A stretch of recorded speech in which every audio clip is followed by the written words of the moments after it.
A West Fargo woman had a bit of a surprise the other day when a big section of snow fell off of her roof.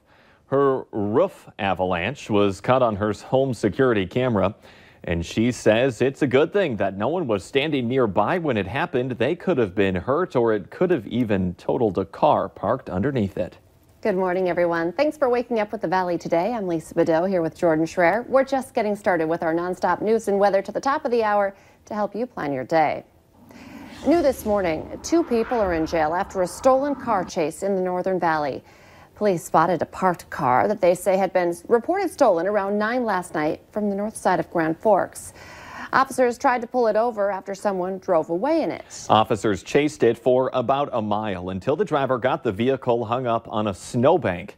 33-year-old Michael Sabjornson was arrested for aggravated reckless driving, possession of a stolen motor vehicle, fleeing, driving under suspension, and a warrant for theft and meth possession. A passenger was arrested for possession of drug paraphernalia. With heavy snow over the weekend and more on the way, the weight of it is becoming too much for some buildings to bear, and some roofs, they're now caving in. But when it comes to removing that snow, some experts are cautioning people that hiring someone can come with a risk. Someone who does not have the proper equipment or does the job incorrectly could actually damage your roof. Or it could be a liability if someone who's not covered by their company is injured on your property. You should make sure the company you hire has a general contractor's license, liability insurance, and workers' compensation. Here are some other things you can do right now to help protect your property from flooding. Clearing snow from your roof not only helps get the weight off your house, it also clears the path for snow melt to get into your gutters. Experts also say to check the sump pump by pouring a bucket of water into the pump bucket. Then make sure that your pump's discharge line is clear and not frozen.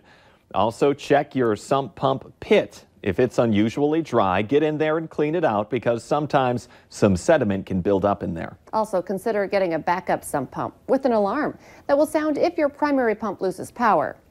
You should also shovel around your home's foundation to help lessen the likelihood of water thawing and seeping right into your basement. And it's now 8 minutes before the top of the hour. We're going to have a little bit of thawing today, and then more snow is on the way, Lisa. That's right. We're looking at least on the positive side of things, some warmer temperatures today. Starting up, we will be in the 30s for us for this afternoon. Finally, it's been a while since we've seen this, since January. So 37 degrees in Fargo for your high, and into the mid to upper 30s throughout most of the valley. It will be breezy. We're also looking at some clouds for us in the south and east especially, and a little fog this morning, and perhaps even some drizzle underneath some of these clouds today. Our temperatures right now range from a little colder up north toward Langdon to some 30s for some down in the south. Sisseton's at 33. It's 22 currently in Fargo. We've got wind coming in out of the south and into the teens and 20s. Again, this is a warming wind. We have this to thank, though it will feel a little chillier when you're out in it for that warmer weather. So some clear skies. We're going to see a pretty sunrise this morning, though there are some areas where we do have a little bit of fog to start off the day. And we'll continue to have some quiet conditions today with clouds building in. Talking about tomorrow's storms, starting off pretty quietly in the morning hours in your hour-by-hour planner, but by 2 o'clock in the afternoon, you could see that snow-rain mix starts to move into our very southern viewing area, and this presses northward. On the warm side of it, we'll get some rain initially, and then on the cold side, we'll see some snow, and this will just continue to lift in, along with some strong winds, gusting above 50 miles per hour at times. So there's the potential for a little icing in those areas where we have freezing rain, and potential for rain before it transitions to snow here. You can see in Lakes Country, we eventually get some snow, and that could create a mess. Icy areas and slushy spots, and eventually the snow on top of that with the strong winds causing potential blizzard conditions Thursday or Wednesday night and into Thursday. By Thursday noon, the snow is starting to depart, but we still have those strong winds. So snowfall potential, now this was just updated. It's been shifting, so that gives you an idea that this is still not quite certain, but we're looking at some areas of more than 6 inches of snow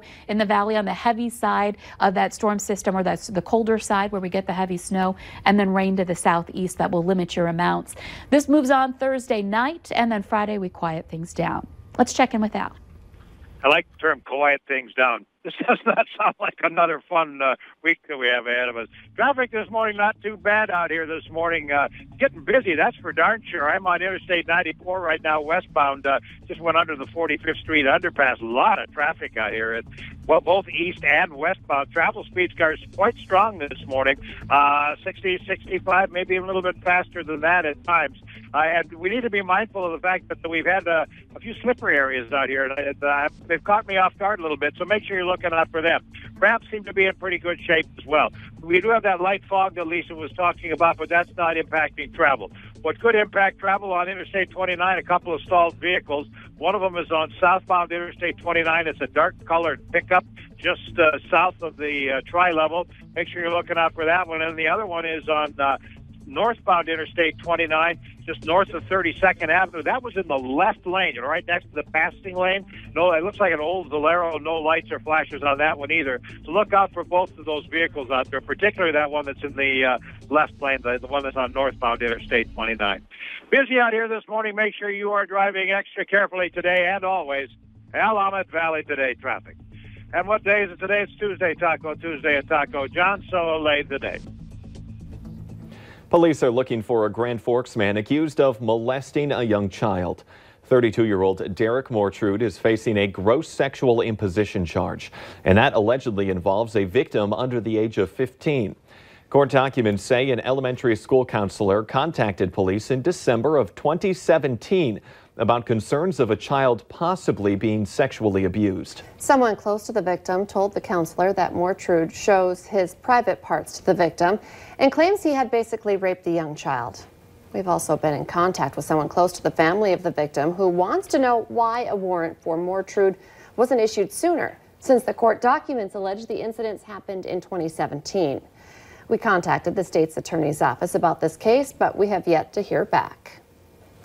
Minnesota's Senate Judiciary Committee is turning a thumbs down to a recreational marijuana bill.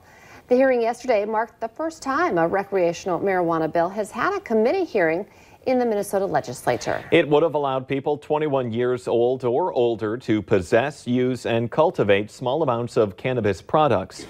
It also would have expunged criminal convictions for low-level marijuana possession charges or possessing pot while in a motor vehicle. Snowmen. And lots of them. That's what the FM Convention and Visitors Bureau is hoping for an outdoor community event tomorrow. They're asking people to come out to Island Park from noon to 6 p.m. tomorrow to build a bunch of the snowmen. They'll supply the coal and carrots to help with all of the decorating. It's always a beautiful sight when you look up at the sky and see an endless amount of stars. And the Valley Today's Abby Furchner is doing some stargazing this morning. She joins us live from the MSUM Planetarium. Good morning, Abby. Good morning, guys. I am definitely in the mood for summer after this morning to just be able to go out and see the sky and see all of the stars. But you can do that tonight here at 6:30 at the MSUM Planetarium if you come to Bridges Hall, because they're going to be giving a tour of the night sky and what we'll be seeing throughout the month of March. And I'm joined by the director of the planetarium, Sarah Schultz. And so it is going to be a tour of what we can see throughout March. And we kind of have a little preview of what the sky looks like right now this morning. Yep, actually there's a couple planets you can probably check out on your commute in this morning, and we can take a look. Yeah, let's take a look. Let's dive right in, because I think this is just so cool, because it is kind of hard to see, you know, not knowing what you're looking at when you're driving in. So this is a little preview. Right. So we've got Jupiter up over here in the southeast. Saturn, you can probably check out closer to the eastern. And then the sun's going to be coming up pretty soon, so we're probably not going to be able to see Venus very well. But there's a lot going on in the planetarium. You can always come and check things out. We've got something going on almost every weekend. There's lots of different stuff for different age ranges, so you just got to come and check out, see what we're doing. Next weekend, you guys are having your PBS Sesame Street tour. That's right. Stars at PBS next weekend, sponsored by Moore Engineering. That's on March 23rd from 10 a.m. until 3 p.m. And then, of course, we've got our regular programming going on every weekend throughout the month, and pretty much every month we've got something going on. It's always so much fun to come and just get back, learn about the sky, learn about our stars. So once again, that is going to be at the MSUM Planetarium tonight at 6:30 here, and take a tour of the sky. Abby Furchner reporting live. Thank you. Let's get our answer now to our question of the morning on Facebook. Almost 40% of people say they never wash this at home. Well, the answer is their produce, fruits and veggies. Remember, you can take part in our question every day. Just go to the Valley News Live Facebook page. And Lisa, today the thaw for some people. Yeah, we are looking at temperatures rising above the freezing mark finally today, high of 37. You can see that sunrise, but clouds will be moving in today. The Today Show and CBS This Morning are just about to start, but remember, the Valley